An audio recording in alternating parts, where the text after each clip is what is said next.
in an episode simply titled Maria, it's all in black and white with no audio. I feel like I have to say that one more time for the people in the back. You don't get to hear anything except for like light sniffling because the cameraman forgot to edit out his mic. You just hear. You're planning that? This is like 4D chess? 15D chess. You don't even know how many layers this shit has. So we're in season 4 now. At this point, they're in our world and they've killed everyone and engineered it so that they're all like the weird zombie people. So they meet this child, and we're gonna call this child Bill, right? And Bill is a child, and everyone knows it. Nicki Minaj shows up, and she's a zombie at this point, but she still knows her iconic catchphrase, "child," right? So she looks at Bill and she goes, "child," and then Megan Thee Stallion has a rap battle. This whole season is in the format of a rap battle, in fact. Are you sure you wanna go down that road? That's season 4. I'm more sure about this than I've ever been in my life. At one point, some crew member absolutely bombs their shot, and we leave it in, and we get canceled on the internet for having some guy just completely naked in the background. It's awful. It's horrible. No one likes it. Everyone's angry. I go on the Twitters and I say, okay, we'll do a supercut of Farley Mccarler being cool. And everyone's like, yeah, that's cool. And so I make a new season. It's cool. Yeah, this is season 5, and it's just a supercut of all the times Farley Mccarler has said, "Wow, so cool!" And it's 4 hours. The entire season is 4 hours of just Farley Mccarler being like, "Wow, so cool," over and over and over again, and people are like, "Wow, that's so cool." And so at this point, Jeff Bezos, he owns Disney, right? And he approaches me and he goes, okay, I see you. I'll hire you full-time. Because this was just what I was doing at my unpaid internship, right? He's like, I'll pay you a working salary of about 1 Bitcoin. And then Carlos Matos, he comes out of the woodwork. God, this is awful. He comes out of the woodwork and he just says to me, you know, you should invest in BitConnect. And I'm like, you know what? I trust you. After all these years of you telling me that, I'll bite. I'll do it. And so I invest all of my money into BitConnect, go absolutely dog shit broke, develop a chronic gambling addiction, start doing cocaine, and come up with season 7 of Farley Mccarler. There's no season 6. The public doesn't get to see that. That's just that's just. No, everyone thinks it exists, but it's really just not there. It's just a collective hallucination. Everyone thought it happened and thought it was the best season ever. And season 7 comes in, and it's just all about Maria. We kill off Farley Mccarler in episode 1. There's no subtitles, and it all takes place in China as well. So all of the characters are speaking either Chinese or Spanish, and there's no subtitles. And it exclusively airs in Nigeria. So season 8 rolls around, and we resurrect Farley Mccarler, right? Right. And she comes back. Of course she comes back.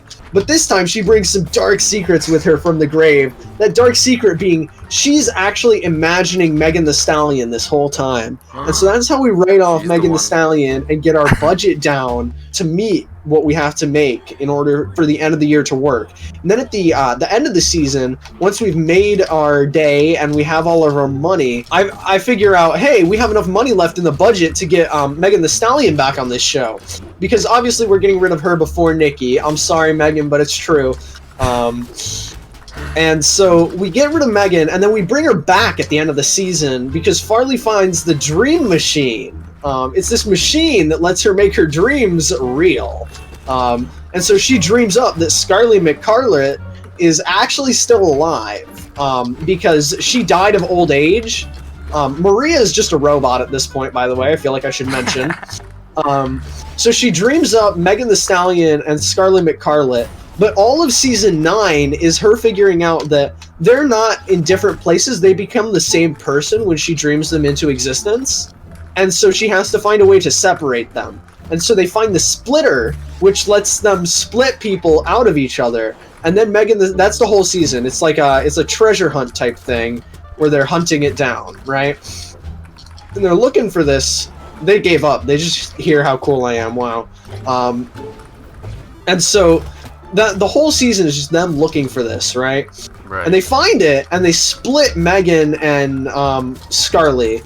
You're following, correct? Like, I don't have to explain anything again? Good. Man, I want to emphasize, Megan is her mom in this story? No, it's never established what their relationship is. For a couple episodes, they're, like, romancing each other, and then they're sisters, and then they're, like... and then Megan's their grandma. Like, it's so confusing.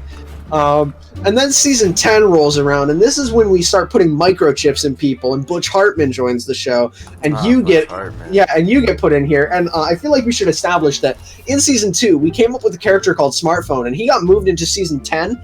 He was missing for the whole space in between, but that's because he was developing his own body. So now he's a robot. 10, but no season 7. No season 6.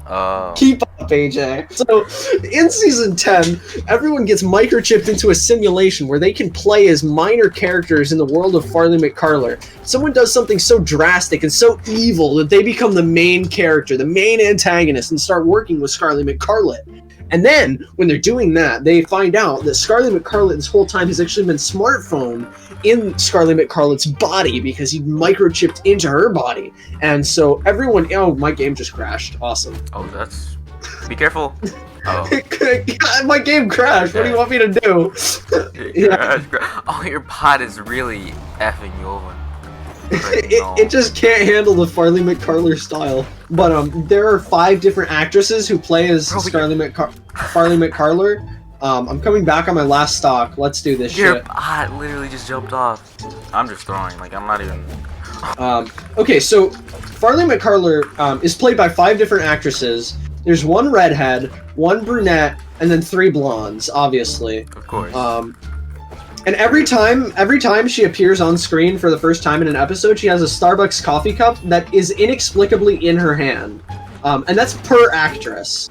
By the way, everyone hates the show so much, but they also love it. The reason they don't like the show is because everyone likes the show because it's a good show, but also we keep dubbing in the wrong voice acting for their lines. Also, sometimes the episodes are animated, sometimes they're claymation, sometimes they're like live. It's a mixture. Also, all of the zombies are pink. I feel like I should preface this whole... Then we introduce, we partner with Blue Mammoth Games, obviously, to introduce Bodvar into the show. And he just kills everyone. And the show's about Bodvar now, but it's still called Farley McCarler's Epic Saga, right? And so, at the end of the season, Bodvar, he's like, oh man, I feel so bad because I killed like 12 people. Because those are all the characters. We only have 12 characters. That are important. Didn't kill the zombies? No, they're still alive. Why? Why? Because he saw his brother one time. Oh. Yeah.